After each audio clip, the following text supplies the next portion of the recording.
Tonight we're starting with something deceptively simple. Heat.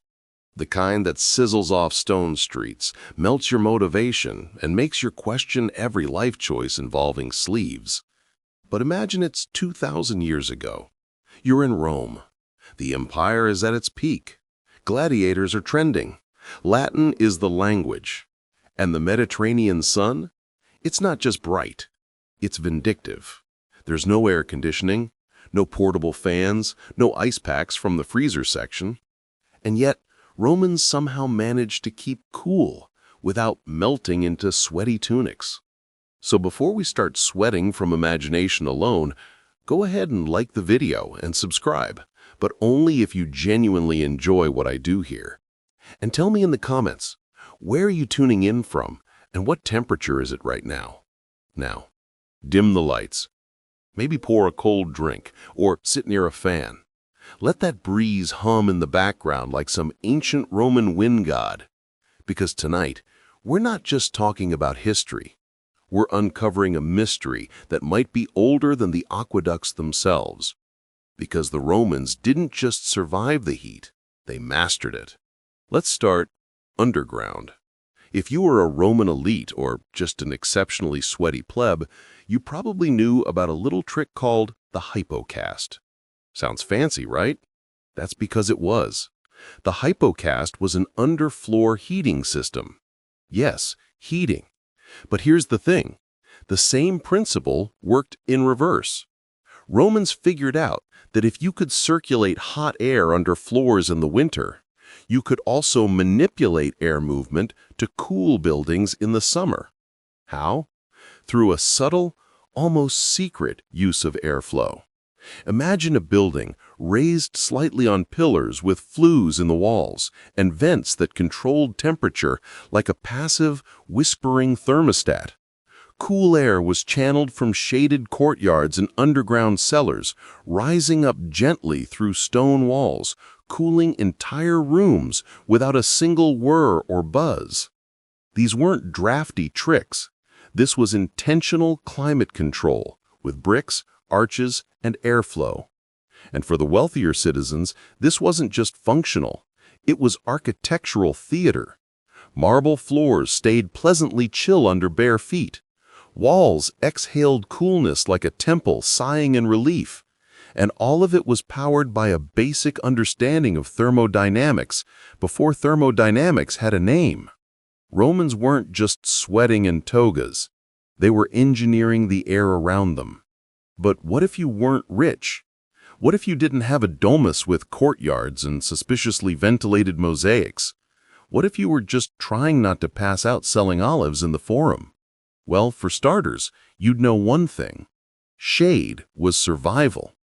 And the Romans didn't leave that to chance. They invented the velarium. The velarium was essentially the world's largest retractable awning. Imagine a gigantic piece of sailcloth stretched out over the top of the Colosseum. Yes, the Colosseum. 50,000 sweaty spectators in July watching lions, gladiators, and the occasional overambitious politician. The velarium gave them all partial relief from the sun. It was suspended by an intricate rigging system operated by sailors, because of course it was. Who else do you trust with massive ropes and sudden wind gusts? And it wasn't just in the Colosseum. Markets had them. Forums had them. Open-air theaters used them. If there was a sunbeam threatening to scorch someone's toga wax, a velarium was probably being hoisted nearby. Shade, in Rome, was not a luxury. It was a public engineering priority. Now, let's take a moment to talk about Roman clothing. Specifically, what people weren't wearing. You might think from every toga-draped statue that Romans walked around like cotton burritos all day. But that was mostly ceremonial. The average Roman, especially during the summer, dressed strategically and minimally. Tunics were loose, often sleeveless, and made from lightweight linen. Linen wasn't just fashion, it was functional. It absorbed sweat, dried fast, and let air circulate between you and the crushing heat of existence. Roman women wore stolas, also linen-based and flowing, designed to keep air moving rather than trapped. If you were rich, you might even dampen your clothes slightly. That's right, early evaporative cooling. You would soak your tunic, then sit by a breeze and let physics do its thing. It wasn't glamorous, but it worked. And no one was pretending to be dry and composed while Rome sizzled like a flatbread. Also, you wouldn't wear black. That wasn't just a fashion faux pas, it was a slow-baked death wish. Lighter colors weren't just aesthetic, they were reflective shields against the sun's vengeance. Roman summer attire, stylish, practical, and very much designed by people who understood that sweat happens. But clothing wasn't the only thing they changed. Romans also modified their daily routines for the heat. The siesta, or meridiazione in Latin, wasn't just a Spanish invention. Romans practiced midday rest with the precision of modern sleep experts. Shops closed, political meetings paused. Even the most ambitious social climbers took a break around noon. Why? Because the heat was simply unlivable. Productivity didn't fight the sun. It surrendered, honorably, and resumed later. Elite Romans even had shaded garden areas, peristyles, where they lounged during these midday hours, often with built-in water features or fountains. Picture reclining on a couch, drinking chilled wine, while your courtyard murmurs with trickling water and lazy birdsong. Now contrast that with you, stuck in traffic with a melting iced coffee and the car AC blowing like it's on trial. Romans might not have had cars, but they knew better than to challenge the sun at high noon. Let's return to something colder. Ice. Yes, the Romans had ice, but not in the way we do. They didn't just open a freezer and scoop out some cubes. Instead, they harvested snow from the mountains during winter and stored it deep in insulated pits called nivaria. These snow pits were lined with straw, sawdust, and thick stone walls. The snow would compact into ice and last well into the summer, used by the upper classes to cool drinks, reduce fevers, and occasionally show off. Because what says status louder than sipping spiced wine with a slush cube in July? These ice pits were early refrigeration, managed by slaves and servants, and treated like strategic resources. Some villas even had pipes running near storage areas to chill rooms slightly. Not cold like a fridge, but cooler than the outside inferno. Roman refrigeration wasn't modern, but it was intentional and astonishingly effective. And that's just scratching the sunburned surface. In Part 2, we're going to uncover what the Romans built with water, fountains, aqueducts, and public baths, and how those weren't just for hygiene or spectacle. They were ancient climate control hidden in plain sight. So if you're enjoying this, make sure to follow along, because Rome wasn't just a city of conquest and marble. It was a city obsessed with keeping cool in the most brutal ways imaginable. Because when the sun threatened to boil the empire alive, Rome didn't sweat. It innovated. Rome was a city dodging heat with architectural hacks, linen tunics, and midday naps that would make any modern office worker cry with envy. But tonight, we go deeper into the flowing veins of the empire itself. Because Rome didn't just manage heat by avoiding it, it manipulated it with water. And not just any water. We're talking mountain-cooled, gravity-fed, strategically channeled aqueduct water, delivered across hills and valleys with engineering so precise it still baffles modern infrastructure nerds. This wasn't hydration. It was domination over nature. So if you're still lounging in a dark room with a soft fan and maybe a chilled drink, good. You're about to see how a civilization with no electricity created a city that functioned like a living, breathing cooling system. Let's begin with the marvel that made it all possible: aqueducts. The Roman aqueduct wasn't just a pipe, it was a commitment, a stone and lead-laced promise to every bathhouse, fountain, garden, and public toilet in the city. By the 1st century CE, Rome had 11 major aqueducts bringing in more than 200 million gallons of water every single day. From the distant mountains, sometimes over 50 miles away, water was channeled through underground tunnels, over arched bridges, and into the heart of a city that knew one thing for sure. If you had water, you had power. But Rome didn't just use water to drink or clean. They weaponized it against the heat. The aqueducts fed hundreds of public fountains that sprayed into open courtyards, cooled marketplaces, and soothed overheated crowds. It wasn't just for show. These fountains were part of an early urban cooling system. You'd walk through a city filled with the soft sound of splashing, the air subtly cooler around every basin. Think of it as the Roman version of a misting fan, except made of marble and definitely not battery-operated. Some fountains were enormous, like the Nymphaea, decorative structures filled with statues, carvings, and cascading water that served no practical purpose other than saying, "Look what we can do with gravity and a deadline." But the real genius move? The baths. Let's talk about the thermae. Now, we tend to think of Roman baths as hot and steamy, and yes, some parts were. But these massive public complexes were also where Rome cooled off. Each bathhouse was a temperature-controlled zone, carefully balanced like a spa meets science lab meets social club. A typical bathhouse had 3 main rooms: caldarium, hot; tepidarium, warm; and frigidarium, cold. That last one, the frigidarium, that was the Roman ice bucket challenge. Cold water pools weren't just refreshing, they were a Roman summer survival strategy.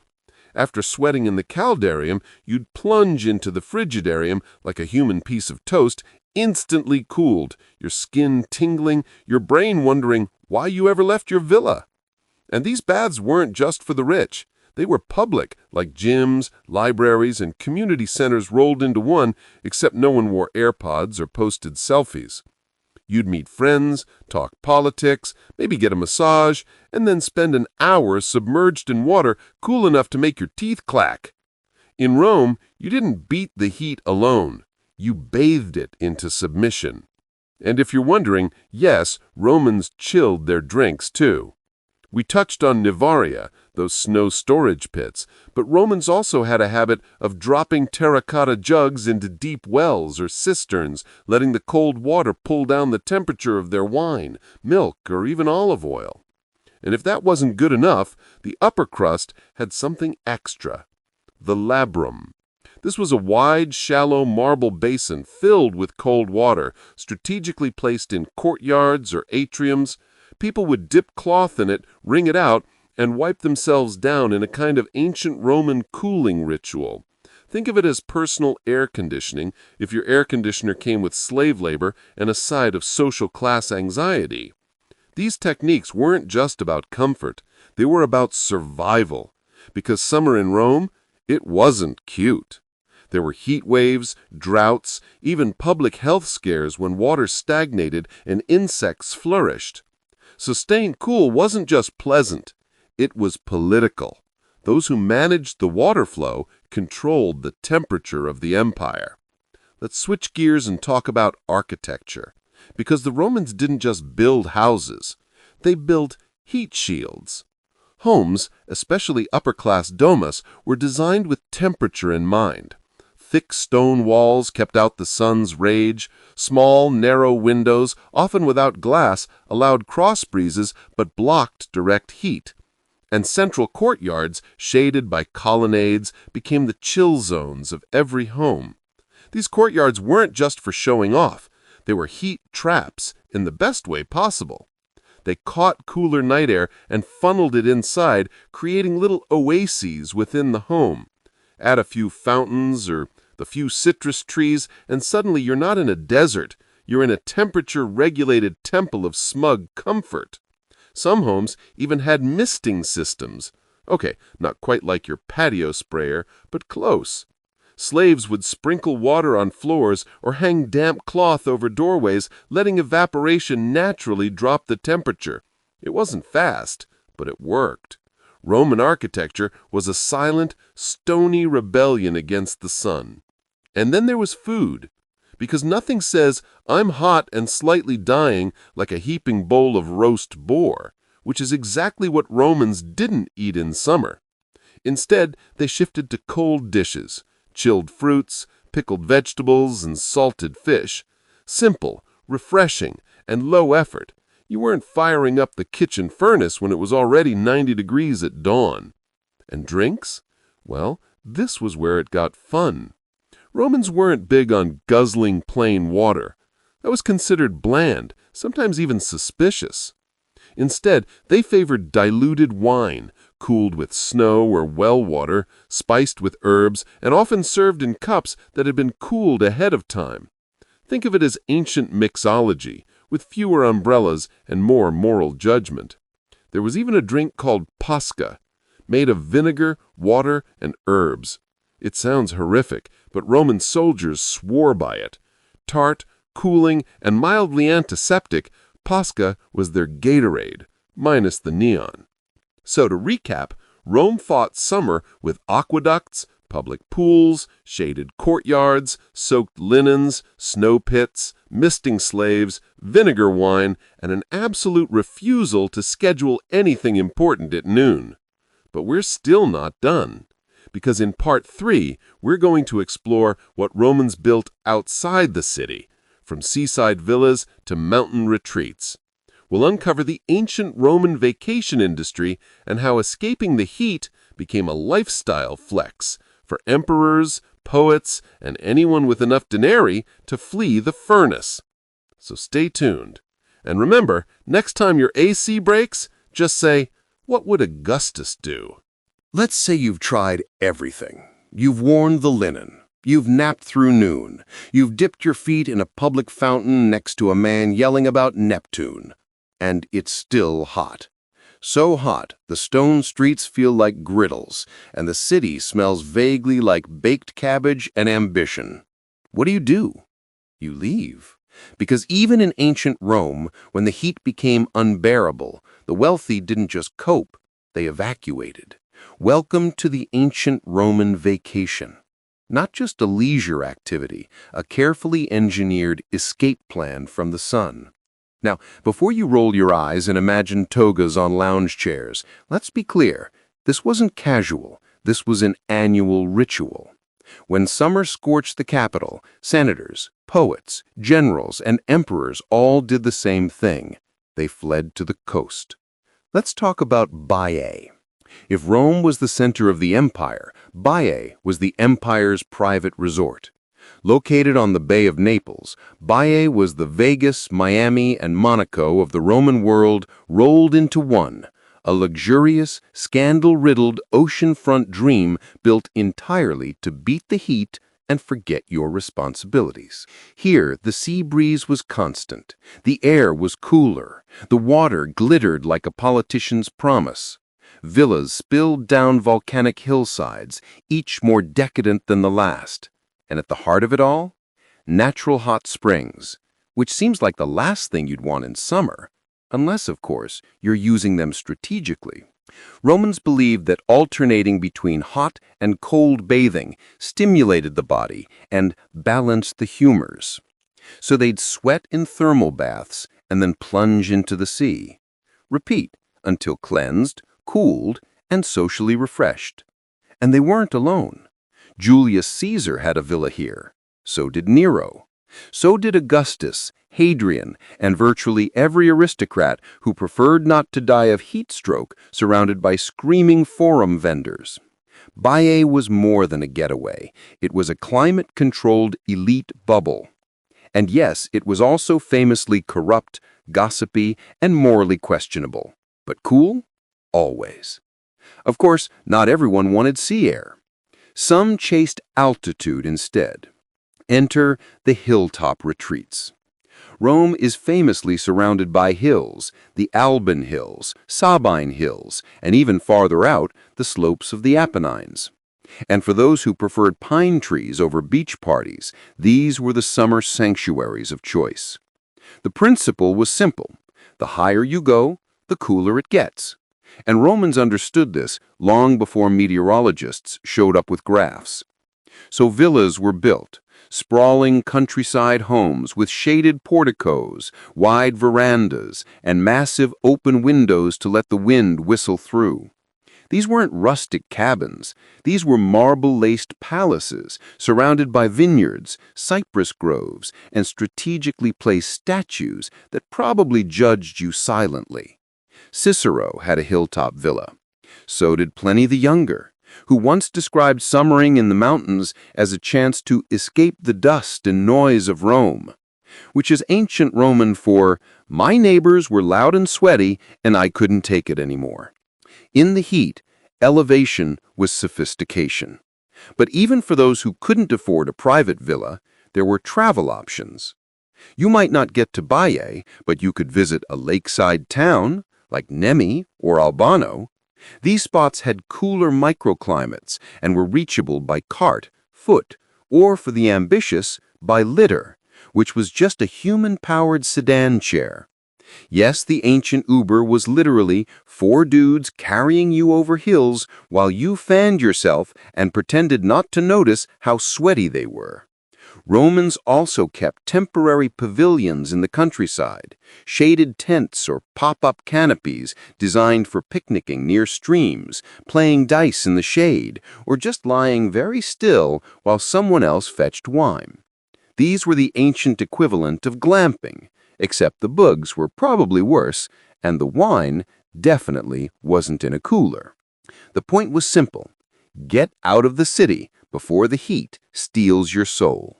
And that brings us to the empire-wide cooling network, also known as Roman roads. Because if you're going to escape the heat, you need to travel fast. And the Romans were very serious about travel.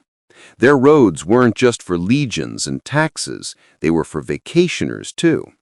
Thanks to the extensive road system, over 250,000 miles of it, summer travel became a legitimate part of upper-class life. Horses were stabled, carriages were packed, villas were aired out, and entire households migrated like very fussy, linen-wrapped birds. Some Romans even kept multiple homes just for seasonal shifts, one in the city, one in the country, one by the sea. It wasn't opulence, it was survival strategy. If Rome was burning, you didn't douse the flames. You rode away from them. Let's zoom in on one Roman who was basically the poster child for summer escape. Hadrian. You might know him from the wall he built in Britain, but Hadrian also built Villa Adriana, a massive countryside complex in Tivoli, about 20 miles from Rome. This wasn't a villa. This was a vacation city. It had libraries, pools, gardens, multiple bath complexes, underground tunnels for servants so guests never had to see labor sweat. It was a palace of cooling delights designed to feel like the entire Mediterranean without needing to leave ever. There were shaded walkways, fountains that sprayed mist, cooling rooms known as cryptoporticus, long underground halls where temperature dropped like a Roman senator's morals after dark. Hadrian essentially invented the theme park of escape, and the theme was, "I'm too important to sweat." Even the calendar was structured around the heat. The dog days of summer, known as dies canicularis, weren't just unpleasant, they were feared. In the Roman believed that during the rising of the star Sirius, around late July to early August, the heat wasn't just physical, it was dangerous. It made people sick, stirred up tempers, and weakened the mind. So during this period, it was customary to avoid exertion, reduce social obligations, and take extra care of health. Physicians advised cooling diets, cold baths, and rest. In other words, August was canceled. which, if you think about it, makes modern vacation time feel suspiciously Roman. So what does all this tell us? That staying cool in the Roman summer wasn't just about clever tricks or nice architecture. It was a seasonal performance, a cultural ritual, a heat-evading choreography of linen, leisure, and logistical genius. When the sun turned Rome into a skillet, the people didn't suffer in silence. They planned around it, invested in it, even celebrated it. Which makes you wonder, if the ancient world could engineer their way around climate, heat, and sunburns without air conditioning, what's our excuse? In Part 4, we'll go from the villas to the streets and explore how everyday Romans dealt with the heat. From merchants and slaves to barbers and bakers, we'll look at how the city functioned at its sweatiest and what tricks the common people used to keep from passing out into a pottery stall. Because the rich fled, but the rest, they had to get creative. So far, we've talked about elite villas, seaside retreats, and the kind of heat hacks that required money, servants, and at least one family friend in the Senate. But what if you weren't a senator? What if you were just trying to live through a Roman summer with zero villas, zero influence, and zero sympathy from your landlord? Welcome to the life of the everyday Roman. The merchant, the fishmonger, the candle maker, the person who couldn't just pop off to Baiae when the forum started smelling like hot wine and wet leather. Because while the rich had breezy colonnades and mountain estates, the plebs had a different strategy. They adapted. Tonight, we're stepping into the alleyways, rooftops, tenement blocks, and back rooms of ancient Rome to see how the majority of people survived the Mediterranean heat with nothing but grit, sweat, and ingenuity. Let's begin with where they lived. The Roman insulae, also known as apartment buildings, were the ancient world's answer to urban housing shortages. And they were everywhere. Tall, crowded, and often made of wood or cheap brick, these buildings crammed hundreds of people into tight spaces with very little insulation and absolutely no fire codes. Most had no running water, no bathrooms, and in summer they turned into clay ovens that roasted residents slowly from the inside out. So what did people do? They went upstairs. Literally. The upper floors were the cheapest, hottest, and most dangerous parts of the building, but they also caught whatever breeze dared to sneak across the skyline. People opened shutters, propped open doors, and if they were lucky, hung damp cloth over windows to cool the air. Some would even sleep on the roof, turning the flat tops of insulae into improvised dormitories where neighbors, pigeons, and the occasional stray cat all tried to catch a few hours of breeze under the stars. And yes, there were risks. Falling off the roof was one. Being mistaken for a burglar by an overly alert neighbor was another. But when the inside of your room feels like a fired kiln, the sky starts looking like a mattress. Sleep schedules also changed. Just like the upper classes, working Romans often embraced the meridiatio, that midday pause when the heat was most intense. Shops would shutter, workshops would go quiet, and the streets would fall into a strange, humming stillness, broken only by the buzz of flies and the splash of water in public fountains. But unlike the rich, most plebs didn't have shady atriums or private peristyles, so they found shade wherever they could. Under awnings, beneath porticos, or pressed into the narrowest slivers of alleyway where stone walls blocked the worst of the sun. And when the heat dropped in the late afternoon, the city came alive again. Markets reopened, gossip resumed, vendors called out prices with fresh vigor, children screamed, animals defied all logic by somehow being louder than they were in the morning. Because in Rome, you didn't avoid the heat. You worked around it. Now let's talk about public fountains.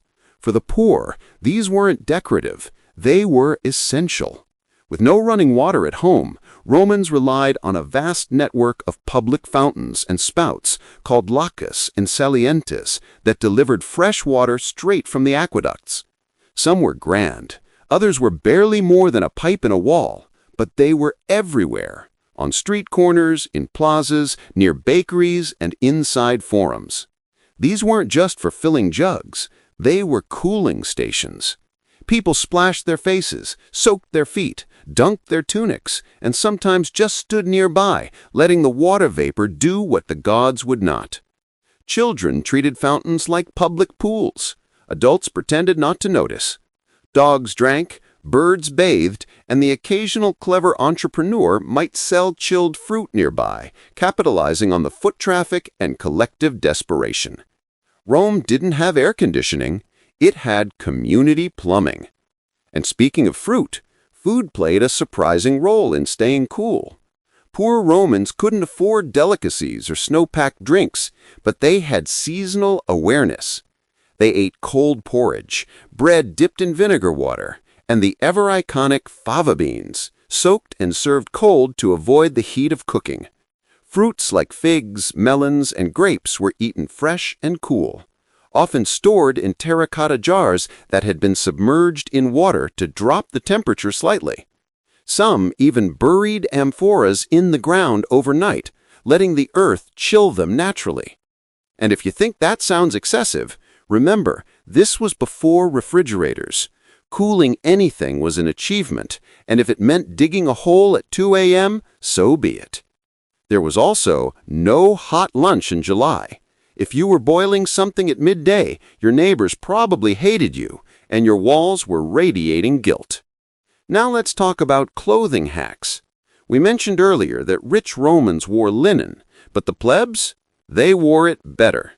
Tunics for working men were often short, light, and worn without undergarments, not because it was fashionable, but because anything more would have turned you into a walking swamp. Women in the lower classes wore sleeveless stolas, often pinned up to allow more movement and airflow. Children ran around in glorified pillowcases, and babies, sometimes nothing at all. There were no laundry hacks, no stain removers. You sweat through it, you aired it out, you kept going. And, if you were especially clever, you'd wet your tunic before heading out. Instant evaporative cooling.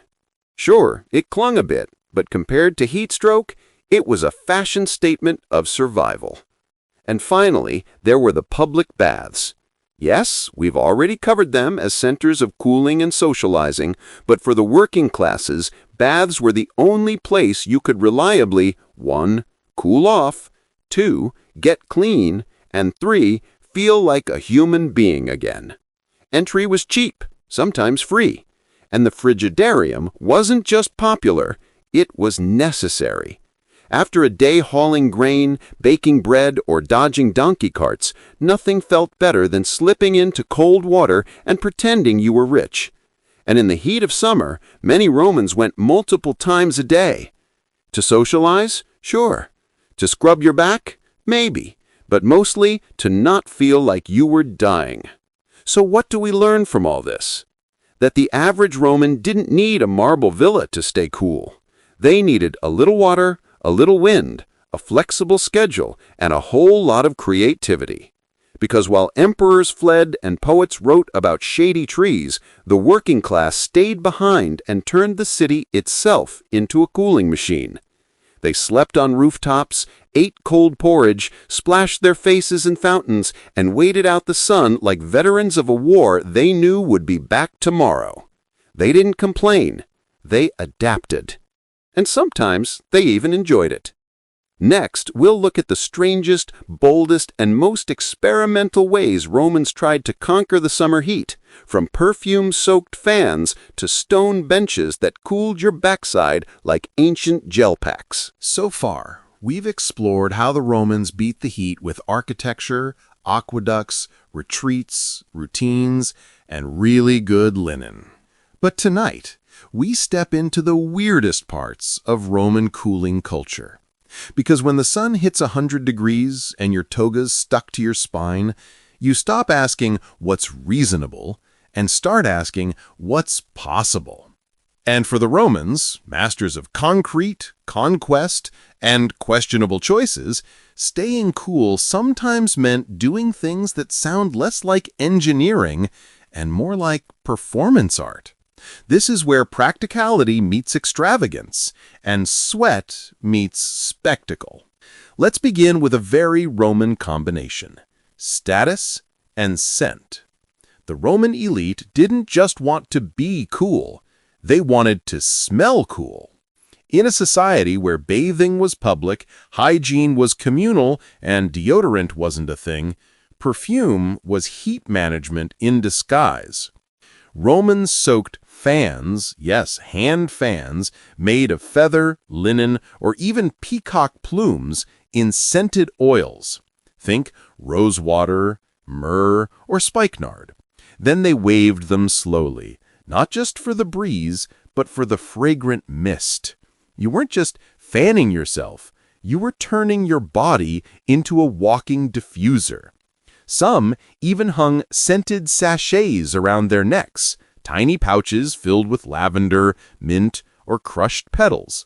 Others rubbed chilled ointments on their temples or underarms, and in truly dramatic cases, hosts would perfume the walls of their dining rooms, lightly anointing the plaster with scented oil so that guests felt cooler just by being immersed in the smell of eucalyptus or citrus.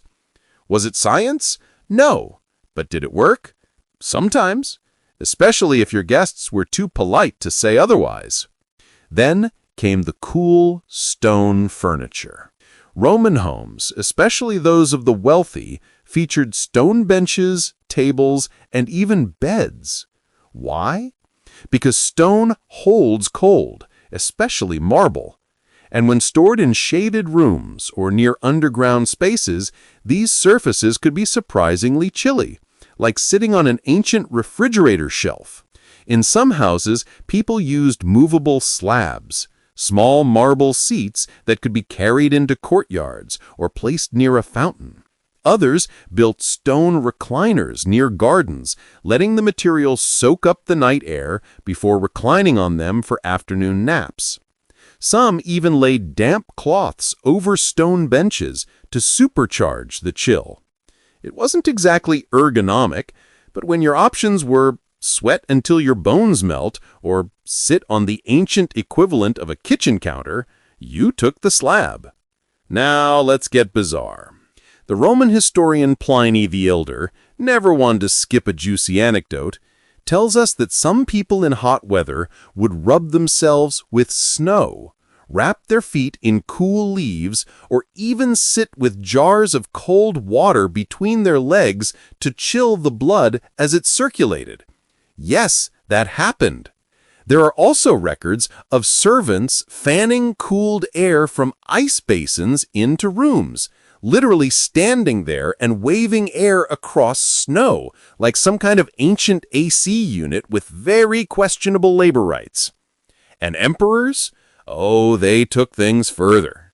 Nero reportedly had silver pipes installed in his palace walls that misted guests with rose-scented water during summer banquets. Tiny droplets floated down like a polite rainstorm from the ceiling. Imagine sitting at dinner, slowly being baptized in a fine floral mist while someone recites poetry and a lion paces outside. That's Rome. And then there were pets. Not just for companionship, but for temperature control. Small dogs and birds were sometimes trained to sit near the body, not for warmth, but for air movement. Their fidgeting, flapping, or breathing could subtly shift the air in stagnant rooms.